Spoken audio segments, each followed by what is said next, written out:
제가 지난주에 2025년 주님의 교회만이 아는 인사를 하나 알려드렸죠. 우리 아까도 했는데 그 인사가 뭐죠? 꾸미오리. 꾸미오리. 무슨 뜻이라고 이야기를 했죠? 일어나라 빛을 발하라.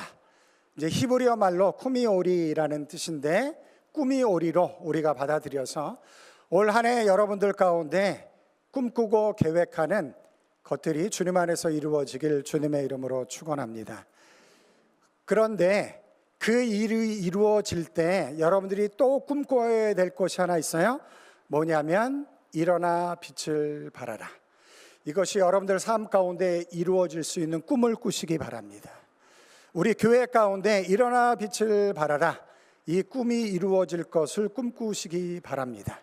하나님께서 하나님의 은혜 안에서 그 일들을 이루어 가실 줄 믿습니다. 지난주에 나눠드린 것처럼 절망 속에 갇혀있는 이스라엘 백성들에게 하나님께서 이렇게 명령을 하셨습니다. 일어나라 빛을 발하라. 제가 한번 여쭤볼게요. 이스라엘 백성들이 하나님의 명령을 받았습니다. 그 명령을 실현해낼 수 있을까요? 일어나라 빛을 발하라. 그런 명령을 하나님께 받았는데 이스라엘 백성들이 과연 그 명령을 실현해낼 수 있었을까요? 그렇지 않습니다. 그렇지 않습니다. 하나님은 분명히 일어나라 빛을 발하라 라고 명령했지만 이스라엘 백성들이 혼자 스스로 그 일을 감당할 수는 없었어요. 왜 그러냐면 그럴 만한 힘과 능력이 그들에게 없었기 때문에 그렇습니다. 제가 우울증 환자들에 대해서 이렇게 이야기하는 것들을 어느 전문가를 통해서 봤는데 우울증 환자들에게 하지 말아야 될 말 중에 하나가 힘내라는 말이라고 하더라고요. 힘내. 너무 좋은 말이잖아요. 우울증 환자들에게 이렇게 좀 기운이 빠져 있고 어려움 가운데 있으니까 힘내. 이렇게 이야기를 해주는 게 되게 좋을 것 같은데 사실 그렇지 않다라는 거예요. 왜냐하면 이미 우울증 때문에 스스로 일어나기가 굉장히 어려운 상황 가운데 있는데 자꾸 옆에서 힘내라고 이야기하는 것이 힘이 나기보다는 도리어 더 어려움으로 느껴진다라고 그렇게 이야기를 하는 것을 제가 들었습니다. 이스라엘 백성들에게 하나님이 말씀하셨습니다. 일어나라 빛을 발하라. 그런데 이스라엘 백성들이 그것을 스스로 할 수 있는 능력이 그들에게 없어요. 그래서 하나님께서 이 명령을 어떤 문맥 속에서 이야기했는가 그것을 아는 것이 대단히 중요하다는 것입니다. 그래서 지난주에 제가 세 가지를 이야기해 드렸어요. 현재의 실패, 영원한 약속, 미래의 영광. 여러분 이것은 꼭 기억하셔야 돼요. 이것이 이사야 60장에 나오는 하나님의 구원만 이야기한 것이 아니고 성경 전체의 역사를 담을 수 있는 하나님의 구원의 섭리입니다. 이스라엘 백성들이 실패합니다. 그 실패 속에서 이스라엘 백성들이 스스로 자신을 구원할 수가 없어요. 여러분 중에서 혹시 스스로 나를 구원할 수 있는 분이 계신가요? 그런 사람은 없습니다. 우리 스스로 나를 구원할 수 있는 사람은 없어요. 그래서 우리는 실패를 경험하게 되는 것이죠.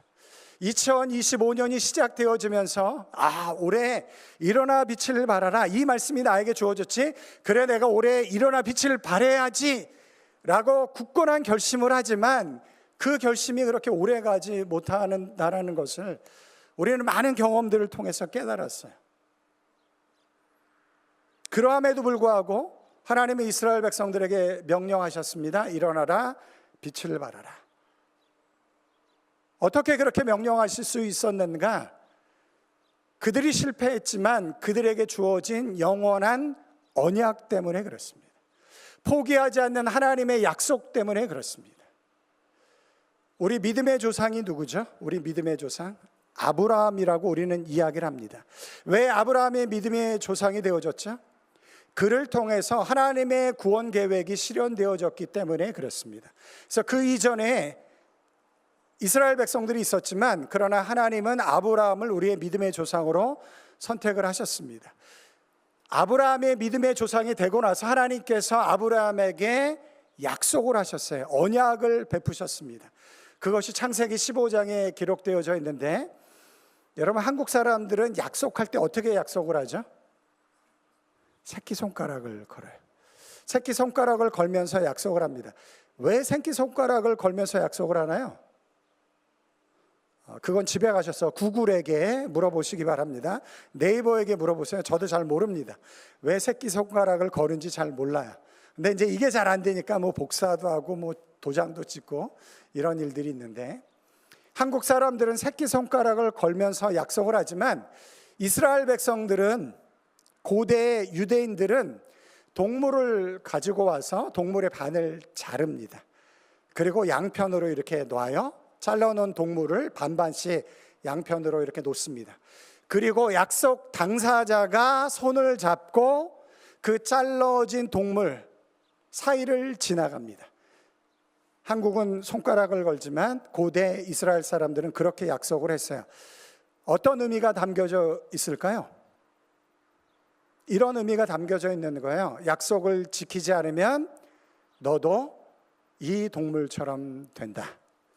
목숨을 걸고 약속을 지켜야 한다 라는 의미 속에서 그렇게 약속을 하는 거예요. 그런데 하나님께서 아브라함과 약속을 하시면서 아브라함에게 동물을 가지고 와서 반을 잘라서 이렇게 놓으라고 이야기를 합니다. 하나님도 그들의 풍습을 아는 거예요. 그래서 그 풍습을 따라서 이제 아브라함과 약속을 합니다. 그래서 누가 지나가야 되죠? 이제 약속을 하니까 하나님과 아브라함이 지나가야 되는데, 성경에 보면 누구만 지나가죠? 하나님만 지나가요. 횃불로 상징되어지는 하나님만 지나갑니다. 아브라함은 지나가지 않아요. 왜 하나님만 지나가셨을까요?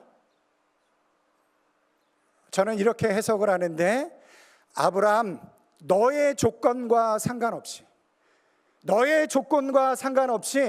내가 너에게 약속한 것은 목숨을 다해서 지킬 것이다. 하나님이 그 동물들을 지나가시면서 약속을 하시는 거예요. 아브라함에게 내가 목숨을 걸고 이 약속을 지키겠다. 그런데 아브라함은 지나가지 않았어요. 아브라함이 하나님과 약속을 했지만 하나님의 약속에 아브라함이 항상 신실했나요? 신실하지 못했습니다. 기다리라고 했더니 하가를 취해서 아들을 낳았어요. 하나님의 뜻을 기다리지 못했습니다. 실패했습니다. 그때 약속을 했던 그 자리를 아브라함도 함께 지나가면 어떤 일이 벌어졌을까요? 아브라함은 이미 아웃당하는 거예요. 그에게 주어진 조건 때문에 아웃당하는 거예요.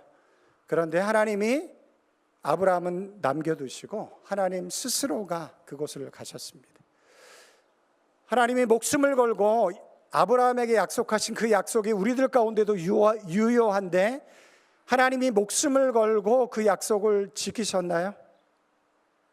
지키시나요? 지키십니다. 우리가 그 사실을 어떻게 알죠? 어떤 사건을 통해서 알게 되어지죠? 예수 그리스도의 십자가의 죽음을 통해서. 여러분, 예수님이 누구죠? 하나님의 아들이지만 사실 하나님이시요. 하나님이 인간의 몸을 입고 이 땅에 오셔서 십자가의 죽으심으로 아브라함과 한 그 역사 언약이 결코 포기되어질 수 없다 라는 것을 우리들 가운데 확증해 주셨다라는 것입니다. 그 언약이 우리들 가운데도 여전히 이루어지고 있음을 믿습니다. 그래서 복음인 거예요. 그래서 기쁨의 소식인 것입니다. 뿐만 아니라 아브라함을 통해서 어떻게 이스라엘 백성들을 하나님의 나라를 이루어 갈 것인지를 그에게 꿈으로 보여주시고 미래의 영광으로 보여주심으로 하나님의 구원 계획을 이루어가는 그 말씀들을 성경이 우리들 가운데 기록해 주고 있는 것이죠. 그러함에도 불구하고 하나의 숙제가 있어요. 하나님께서 포기하지 않는 언약으로, 하나님의 사랑으로 이스라엘 백성들을 구원해 내실 것입니다. 그러함에도 불구하고 우리가 그 하나님의 약속에 반응해야 돼요. 반응해야지만이 그 하나님의 약속들이 우리들 가운데 실현되어 줄 수가 있습니다. 이스라엘 백성들로 하여금 일어나라라고 말씀하셨는데, 그러면 이스라엘 백성들은 어떻게 일어날 수 있을까요? 어떻게 일어날 수 있을까? 우리에게 주어진 그 명령을 우리의 삶 가운데 어떻게 우리는 실현해 나갈 수 있을까? 그 숙제가 우리들 가운데 주어지는데 그것을 오늘 살펴보려고 합니다. 베드로와 요한이 성전에 기도하러 가다가 성전 앞에서 안전뱅이로 구걸하는 사람을 만나게 되어집니다. 처음 만난 사람이 아니에요. 매번 성전을 지나다니면서 날마다 그 자리에 앉아서 구걸하던 사람이었기 때문에 아마 베드로와 요한이 그 사람을 많이 봤을 것입니다. 그런데 그날따라 그 사람에게 마음이 끌리는 거예요. 그 사람을 놓고 그냥 갈 수가 없는 거예요. 그들의 눈에서 떠나가지 않는 거예요. 그렇게 이끌림이 일어나게 되어졌습니다. 여러분, 이때를 주의하셔야 돼요. 이때를 주의하셔야 돼요. 바로 성령께서 그렇게 역사하시기 때문에 그렇습니다. 하나님께서 어떤 일을 행하실 때 우리의 마음을 이끄실 때가 있어요. 우리의 눈을 이끄실 때가 있어요. 평상시엔 그냥 지나쳐 갔는데 어느 날 그 사람이 눈에 들어오기 시작을 하는 거예요. 그 사람에게 마음이 끌리기 시작을 하는 거예요. 그러면 여러분들 이상하게 생각하지 마시고 그때부터 그 사람을 위해서 기도하시기 바랍니다. 그 사람을 만나보세요. 하나님이 계획하신 일들이 여러분들 가운데 드러날 수 있는 줄 믿습니다. 우리가 부르는 찬양 중에 이런 찬양이 있어요. 아버지, 당신의 마음이 있는 곳에 나의 마음이 있기를 원해요. 아버지, 당신의 마음이 있는 곳에 나의 마음이 있기를 원해요. 당신이 바라보는 그 영혼에게 내 두 눈이 있기를 원해요. 그런 찬양이 있습니다. 그런 사람이 성령 충만한 사람이에요. 여러분, 성령 충만한 사람들이 신비한 경험도 하고 놀라운 경험도 하지만 진짜 성령 충만한 사람이 누구냐? 아버지의 마음이 있는 곳에 그 사람의 마음이 있는 사람, 아버지의 눈에 가는 곳에 그 사람의 눈이 가는 사람, 그 사람이 진짜 성령 충만한 사람이에요. 하나님은 그런 사람들을 통해서 하나님의 역사를 이뤄나가는 줄 믿습니다. 그런 분들이 되시기 바라요. 그런 분들이 되십시오. 그게 영광이에요. 그게 특권이고 하나님의 은혜인 것입니다. 베드로와 요한이 그 사람 앞에 찾아갔습니다. 그리고 그의 오른손을 붙잡고 이렇게 이야기를 합니다. 사도행전 3장 6절 말씀인데 우리 다 같이 한번 읽어보겠습니다. 시작. 베드로가 이르되 은과 금은 내게 없거니와 내게 있는 이것을 내게 주노니 나사렛 예수 그리스도의 이름으로 일어나 걸으라 하고, 나사렛 예수 그리스도의 이름으로 일어나 걸으라 라고 베드로가 이야기를 했습니다. 제가 여쭤볼게요. 이 사람이 일어났나요? 일어났습니다. 무엇이 그를 일으켰나요? 무엇이 그를 일으켰나요? 나사렛 예수 그리스도의 이름이 그를 일으켰습니다. 나사렛 예수 그리스도의 이름이 그를 일으킨 거예요. 여러분, 나사렛 예수 그리스도의 능력이 우리를 일으켜 주는 줄 믿습니다. 여러분, 교회가 해야 될 일이 많지만 교회가 붙잡아야 될 것은 예수 그리스도의 복음인 줄 믿습니다. 교회 안에서 예수 그리스도의 복음이 올바로 선포되어질 때 그 교회 안에 예수 그리스도의 이름으로 일어나게 하시는 하나님의 역사가 일어나는 줄 믿습니다. 그래서 교회는 다른 것보다 예수 그리스도의 복음을 붙잡아야 돼요. 제가 질문을 해볼게요. 여러분, 금과 음이 더 좋으신가요? 예수 그리스도의 이름이 더 좋으신가요? 자, 한번 믿음으로 오늘 고백하고 가겠습니다. 여러분, 금과 음이 더 좋으신가요? 예수 그리스도의 이름이 더 좋으신가요? 네. 고민을 하시는 분들이 계신 것 같은데 고민하시면 안 돼요. 이건 바로 나와야 됩니다. 아마 어떤 분은 그렇게 이야기하실 분도 있을 거예요. 나사렛 예수 그리스도의 이름으로 일어나 걸으라, 그런 말 말고 그냥 차라리 금과 음을 주세요 라고 이야기하실 분이 있을 수도 있을 거예요. 여러분, 교회에 와서 우리가 진짜 붙잡아야 될 것은 예수 그리스도의 복음인 줄 믿습니다. 왜냐하면 복음이 그 영혼을 살리기 때문에 그래요. 그것이 예수 그리스도의 복음의 능력이기 때문에 그렇습니다. 베드로가 다른 걸로 이야기하지 않잖아요. 내가 이런 건 없다, 이런 능력은 나에게 없다, 그러나 내게 있는 거 하나 있다. 그게 뭐라고요? 예수 그리스도.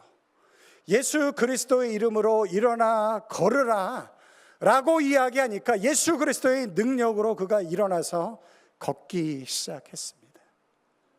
안진뱅이의 인생이 하나님을 찬양하고 경배하는 인생으로 바뀌게 되어졌다라는 거예요. 여러분, 그것을 우리가 기대하면서 이 자리에 나오는 것 아니겠습니까? 교회에 와서 우리가 사업이 잘 되고 건강한 것도 중요합니다. 우리 가정이 행복한 것도 중요해요. 그러나 하나님이 우리에게 주신 이 복음의 역사는 단지 그런 차원의 역사만으로 이루어지는 것이 아닙니다. 예수 그리스도 안에서 우리의 인생이 전인격적으로 변화되어지게 하시는, 그래서 우리의 인생의 주인이 예수 그리스도이십니다 라는 믿음의 고백을 통해서 하나님의 역사가 우리들 가운데 어떻게 일어나는지 그것을 경험하는 것, 그것이 바로 우리가 교회로 모이는 존재의 이유가 되는 것이죠. 여러분, 어거스틴이라는 사람의 이름 많이 들어보셨을까요? 아마 이 사람에 대해서 많이 들어보셨을 것입니다. 독실한 기독교 신자였던 어머니와 이교도, 예수님을 믿지 않는 아버지 밑에서 그가 태어났습니다. 아이가 매우 청명하다라는 사실을 엄마가 일찍 깨닫게 되어졌고, 그래서 최고의 교육으로 아이를 양육하기 시작을 했어요. 어거스틴이 공부를 하면서 이런 생각을 하게 되어졌습니다. 학문을 통해서 진리를 깨닫는 것이 내 인생의 최고의 목적이 될 것이다. 그리고 그는 신앙을 버렸어요. 예수 그리스도를 향한 신앙을 버렸습니다. 그 이후 그는 타락의 길을 가기 시작을 했어요. 마음은 불안했고 그 마음을 달래기 위해서 세상의 유혹에 넘어가기 시작을 했어요. 성적인 타락에 빠지기 시작을 했습니다. 그래서 10대 후반부에 결국 사생아를 낳기도 했어요.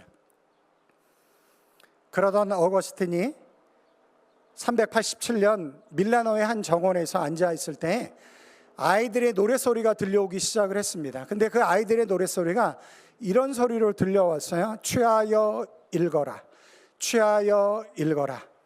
그런 소리로 들리기 시작을 했어요. 자신도 모르게 옆에 있는 책을 들고 읽었습니다. 책을 열었어요. 그런데 연 곳이 어디였냐면 로마서 13장 13절 14절 말씀이었습니다. 그 말씀이 이렇게 기록되어져 있어요. 낮에와 같이 단정히 행하고 방탕하거나 술 취하지 말며 음란하거나 호색하지 말며 다투거나 시기하지 말고 오직 주 예수 그리스도로 옷 입고, 오직 주 예수 그리스도로 옷 입고 정력을 위하여 육신의 일을 도모하지 말라. 그런데 갑자기 마음이 뜨거워지기 시작했어요. 그리고 과거의 부끄러운 삶이 그의 머리 가운데 생각나기 시작을 했습니다. 그리고 눈물로 회개하기 시작을 했어요. 이전에 경험해보지 못했던 평강과 기쁨이 그에게 찾아오기 시작을 했습니다. 그리고 기독교 역사상 가장 위대한 신학자 중 한 사람으로 쓰임받게 되어졌어요. 금과 은으로 해결할 수 없는 놀라운 존재의 변화가 그 안에서 이루어지게 되어졌습니다.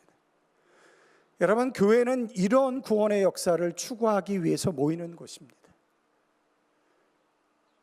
그 일을 누가 이루실 수 있을까요? 예수 그리스도가. 예수 그리스도의 복음이 우리를 새로운 존재로 만들어 가는 줄 믿습니다.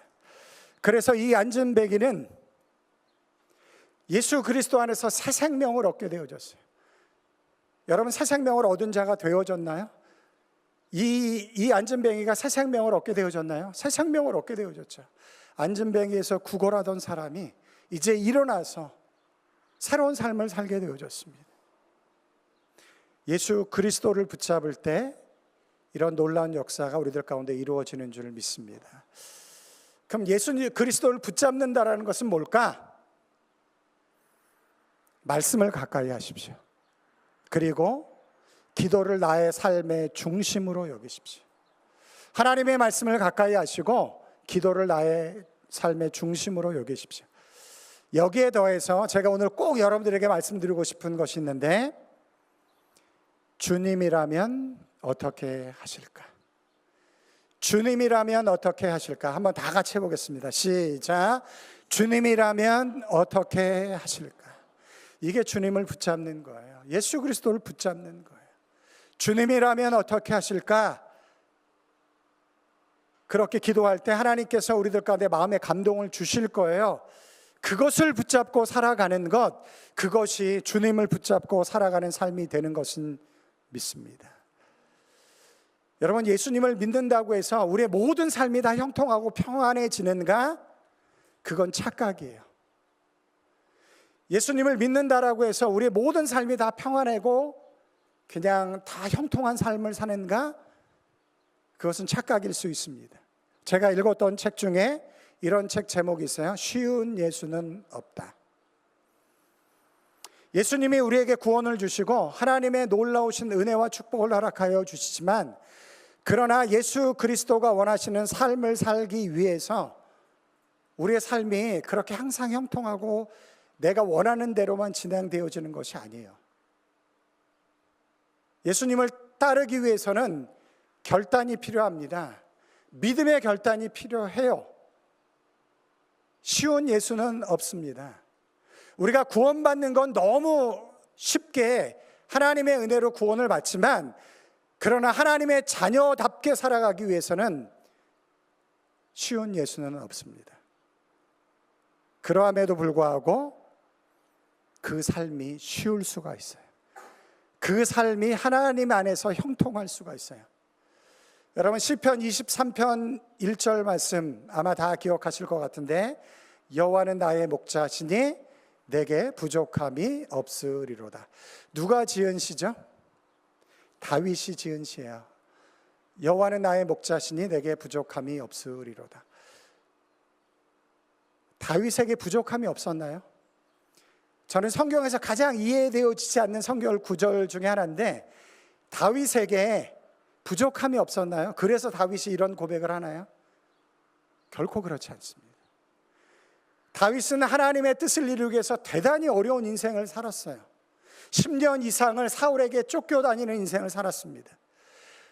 내가 사울을 이어서 왕이 될 거야. 사무엘을 통해서 그렇게 기름 부음 받았지만, 그러나 그 뒤에 10년 이상은 사울에게 쫓겨다니는 삶을 살았어요. 뿐만 아니라 왕이 되어졌지만 그에게 힘들고 어려운 일들이 많았습니다. 그러함에도 불구하고 다윗은 그 인생을 정리하면서 뭐라고 이야기해요? 여호와는 나의 목자시니 내게 부족함이 없으리로다. 저는 이것이 그리스도인의 삶의 모습이라고 생각을 합니다. 예수 그리스도를 믿는다라고 해서 모든 것이 다 쉬운 게 아니에요. 예수님의 뜻을 따르기 위해서 때로는 결단도 필요합니다. 때로는 하나님 앞에서 굳은 믿음을 가지고 세워져야 될 때가 있어요.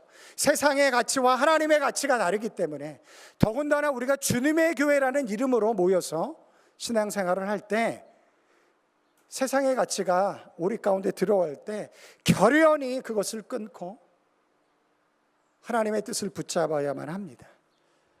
쉬운 일이 아니죠. 어려운 일이에요. 그것 때문에 고난이 올 수도 있고 힘든 일이 올 수도 있습니다. 그러나 여호와 하나님께서 우리의 목자가 되셔서 그 모든 어려움조차도 부족함이 없는 하나님의 은혜로 우리의 삶을 채워주시는 신비함이 우리들 가운데 주어지는 줄 믿습니다. 거기까지 갈 수 있는 우리 모두가 됐으면 좋겠어요. 저도 마찬가지고 우리 모든 성도분들이 거기까지 갈 수 있는. 안진뱅이가 일어섰습니다. 그리고 그가 제일 먼저 한 일이 무엇인지 성경에 기록하고 있는데, 사도행전 3장 8절부터 10절까지의 말씀을 우리 다 같이 한번 읽어볼게요. 시작. 뛰어서서 걸으며 그들과 함께 성전으로 들어가면서 걷기도 하고 뛰기도 하며 하나님을 찬송하니. 그가 하나님의 놀라운 역사를 경험하자 제일 먼저 간 곳이 어디예요? 성전으로 갔어요. 그리고 하나님을 찬양합니다. 9절 10절 다 같이 읽어볼게요. 시작. 모든 백성이 그 걷는 것과 하나님을 찬송함을 보고 그가 본래 성전 비문에 앉아 구걸하던 사람인 줄 알고 그에게 일어난 일로 인하여 심히 놀랍게 여기며 놀라니라. 그곳에 모여 있었던 많은 사람들이 그 사람에게 일어난 역사로 인해서 놀랬다 라고 이야기를 하고 있어요. 저는 주님의 교회로 인해서 많은 사람들이 하나님의 능력을 보고 놀랄 수 있는 일이 있기를 간절히 소원합니다. 우리 사랑하는 성도들을 통해서 야, 하나님이 정말 대단하시구나, 하나님이 저의 인생을 저렇게 바꿔놓는구나, 저렇게 축복하시는구나, 그런 증거가 우리들 가운데 많이 있었으면 좋겠습니다. 그래서 세상 사람들이 놀랄 수 있는 교회, 세상 사람들이 놀랄 수 있는 그런 성도가 되었으면 좋겠습니다. 제가 대학교에 가서 제 친구들과 함께 세상의 유혹에 흠뻑 빠져 있었어요. 물론 교회도 열심히 갔습니다. 그러다가 제가 어려움을 만나서 주님을 찾게 되어졌어요. 그리고 주님을 만났습니다. 근데 그 과정이 결코 쉽지 않았어요. 굉장히 어려웠습니다. 제 친구들이 그 모든 과정을 다 봤어요. 그리고 나서 저는 예수님을 믿게 되어졌고, 이제 친구들은 예수님을 여전히 안 믿었죠. 같이 만나서 식사합니다. 교제합니다. 그때마다 저를 굉장히 놀려요. 조롱을 해요. 식사 이렇게 받고 제가 이렇게 식사 기도를 하면 그 식사를 다 치워버려요. 짓궂죠, 제 친구들이. 그래서 식사를 딱 치워요. 그래서 이제 아멘, 눈을 뜨면 제 밥이 사라져 버렸어요. 그렇게 짓궂게 저를 놀리는 친구들입니다. 그런데 남자들은 술을 한 잔 먹으면 속 이야기를 하잖아요. 더군다나 여러 사람과 있지 않고 혼자 있으면 이제 속 이야기를 합니다. 저와 함께 어떤 친구가 이렇게 이제 만나서 이야기를 하잖아요. 그럼 이야기를 합니다. 야, 너는 그렇게 어떻게 힘든 인생을 경험을 했는데 그 과정을 어떻게 그렇게 평안함으로, 감사함으로 견뎌낼 수 있었니? 라고 이야기를 해요. 근데 제 능력이 아니거든요. 저는 알아요. 그러면 제가 뭐라고 이야기를 하겠어요? 그것이 예수 그리스도의 복음의 능력이야. 그것이 예수 그리스도의 복음의 능력이야. 그런 경험이 우리 교회 안에 충만하기를 간절히 소원합니다. 그러면 예수 믿는 게 기뻐요. 감사합니다. 그런 기쁨과 감사가 우리 안에 충만하기를 간절히 소원합니다. 여러분, 주님의 교회가 어떤 교회가 되기를 원하시나요? 저는 이렇게 고백하고 싶습니다. 예수님으로 인해서 새 생명을 얻고 그 생명으로 세상을 밝히는 믿음의 공동체. 주님의 교회가 이런 교회가 되어지기를 간절히 소원합니다. 저는 그런 교회를 섬기고 싶어요. 예수 그리스도인으로 인해서 새 생명을 얻고 그 생명으로 세상을 밝히는 믿음의 공동체. 그 일을 위해서 올 한 해 우리가 일어나야 될 줄 믿습니다. 믿음 안에서 일어나야 될 줄 믿습니다. 뿐만 아니라 그 일어남이 예수 그리스도의 복음을 붙잡고 일어나서 그 새 생명의 역사를 세상 가운데 증거할 수 있는 우리 교회가 되었으면 좋겠습니다.